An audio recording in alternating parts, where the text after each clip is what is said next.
many submissions. Most of the submissions came from the European countries, the Latin American countries, and the American countries. And the Caribbean submitted almost no objection, no comments in terms of how it would affect our athletes in this part of the region. Under the South African Constitution, the Bill of Rights enshrines the right of freedom of association in Section 18, which states, everyone has the right to freedom of association. The Italian Constitution also speaks to the freedom of association in its article, Section 18 of its Constitution, which states, citizens have the right to form associations freely and without authorization for those ends that are not forbidden by criminal law. Is it that we find that democracy is going to be affected by what has taken place in November last year? Jeremy McBride states that respect for the freedom of association by all public authorities and the exercising of this freedom by all sections of society are essential both to establish a genuine democracy and to ensure that once achieved, it remains healthy and flourishing. But yet still, we have 1 year in which we must implement this code, and there are no objections to this particular article.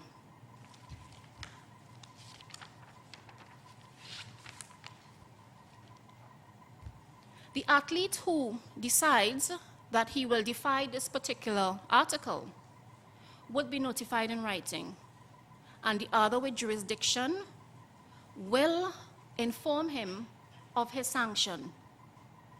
Come January 2015, depending on how serious the particular anti-doping organization addresses the issue, then the athlete may face violations from 2 years to 4 years, depending on if the athlete gives information on issues coming out of his association with the particular coach or trainer. If he assists the inquiries, then his particular sanction may be reduced. So we are nurturing a culture of, well, whistleblowing, but at the same token, the athlete, in order to save his skin, will be willing to do almost anything in order to ensure that if he receives a sanction, that it can be reduced by assisting in bringing whoever has violated any of the particular articles. As Michel indicated, the World Anti-Doping Organization was established in 1999 to promote, coordinate, and monitor at the international level the fight against doping in sport in all its forms. WADA is composed and funded equally by sport organizations. What happens every year at the beginning of the new year? WADA updates its prohibited lists. WADA assumed responsibility for the list in 2004 following implementation of the code and the associated international standard. List, testing, laboratories, and therapeutic use exemptions.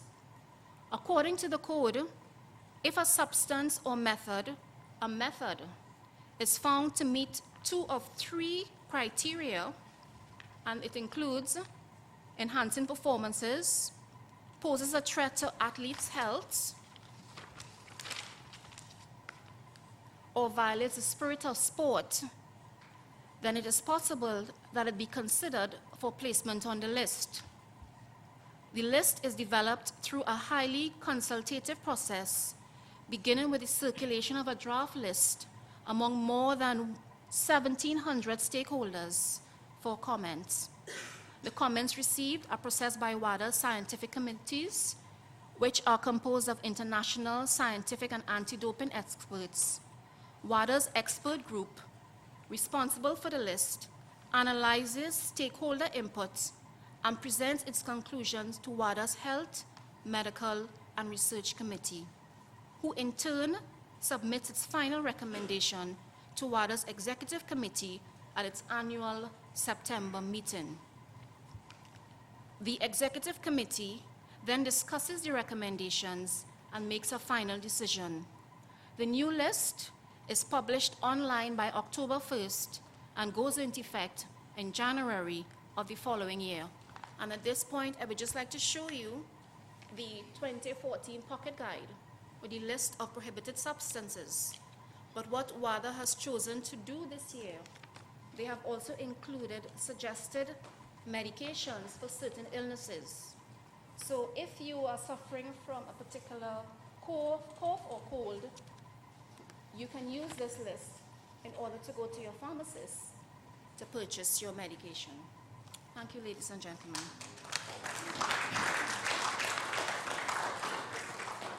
What we'll do now, we'll open the floor to questions.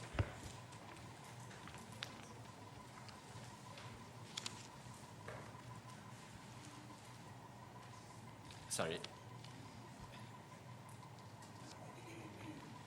Stand.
I want to think that we will always be in business in the I really want to think so.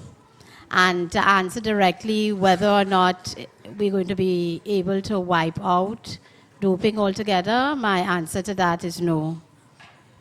The Olympic movement, faster, higher, further, is always going to test the limits. People are going to employ, and we live in a time where the technology is there to test that. And what else are we to do? We're always looking for the next challenge. So let's see if we can get Bolt to beat a puma, or to beat the fastest animal in the world, and how can he bring down his fastest time? And people are always going to look for ways to do that. Medicinally, technologically. So what has to happen, as I said, your job is assured, really. As Dr. Irvin said, we, as a region, and people, and not just a region, but people involved in sport, have the challenge. And if you want to keep the playing field level, maintain the philosophy of the World Anti-Doping Agency, jeu franc, juega libre, play fair, we have to always try to be ahead of those people who are always going to test the limits. And there are many reasons, as outlined, for why people want to do just that. You have alluded to it being beneficial to certain groups. And as I said, Professor Coakley, you really summed it up, because everyone has an interest somewhere in this big package, and everyone is going to try to secure their interests by any means. So we're always going to be in business.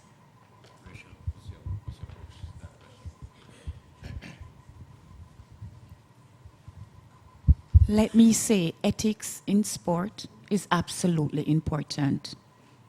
We must not allow deviance to exist. But the playing field must be level. It must be level. Tyson Gay was sanctioned for about 4 different types of drug. And USADA is now negotiating a reduced sanction. It should not be. The standards are clear based on what we sign, and the standard must be uniform. When you go back in a little bit of history, because something I like quite a bit, doping has always been in sport. It may not be what we see in the old Olympics, and then the rejuvenation of the Olympics from 1896 to 1932. There were 9 Olympic Games in which very few testing, and which basically the stimulants like amphetamine and cocaine were used. But after the Second World War, the ethos, the culture of sport changed. It was not only participating, it was winning after the German. And from 1936 to 64, 6 Olympic Games were held, and there were a number of people tested positive for both, because androgenic steroids were then brought in. And this was when it started. In 1960, when a cyclist died, was when the medical commission was formed in 68 and started in Mexico City. So the medical commission started to look for the welfare of the athlete and competing on an equal and level plane, and making sure that it was athletes competing. And this is the history behind it. And unless you take charge and take stance, and you'll find every year, if you look at the methods and substances, they change every year. Something is added on because they find something new. And like Michelle was saying about masking agents, like diuretics and probenecid, athletes learn about it. Scientists learn about this long before, where you can keep certain drugs and enhanced medications in your system without it showing in your urine. And always the laboratories that do the testing tend to be one step behind. Hopefully we can be at a better place at another time. Yes. Sure. Again, in the revised code, WADA sought to strengthen the education component with regard to teaching values-based systems in Article 18. So WADA has recognized that the challenge is going to be there, and it's going to be there for the long haul. So what we have now to do is to educate at the very earliest level, target the children from primary school level, secondary school level. WADA has sent kits, WADA has trained persons. We now have education officers on board for each member of the Caribbean RADO, and the focus this year would be on training and on education for young people. This question from somebody in the back. Could you stand, please? Ms. Grace?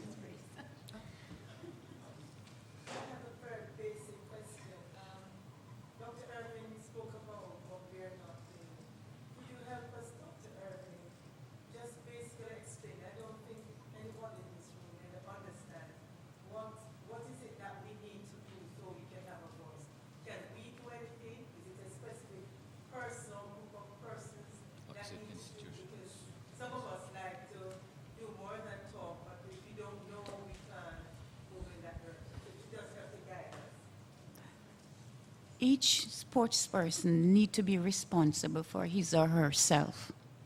You need to take responsibility. Parents need to educate their children and themselves. My daughter was involved in swimming, and I gave her aspirin and stuff. I didn't know, although I was working in medical science, she could have been sanctioned. She could have been sanctioned. It's education. It's education from the lowest level to the highest level. You have doctors prescribing medication, and they don't know much about the ban list. Certain medication cannot be prescribed. We need sports pharmacists, Because if a doctor prescribes something and the pharmacist give you something similar, you can be sanctioned. It was done for Hope Solo of the US. You can be sanctioned. So it's education. We need to make it interactive so that young persons can get involved. They have their cell phone, do little cartoons and visual thing on the cell phone so they can check in a drug thing and there's a little play and all of that. We need university education for the doctors, lawyers. We have no sport arbitration committee in the Caribbean. It's mandatory in the US. Sports lawyers need to be trained in the science. If you're not trained in the US, you can't represent somebody who is sanctioned. We need to have that in the Caribbean. So education from the lowest to the highest level. And one has to be careful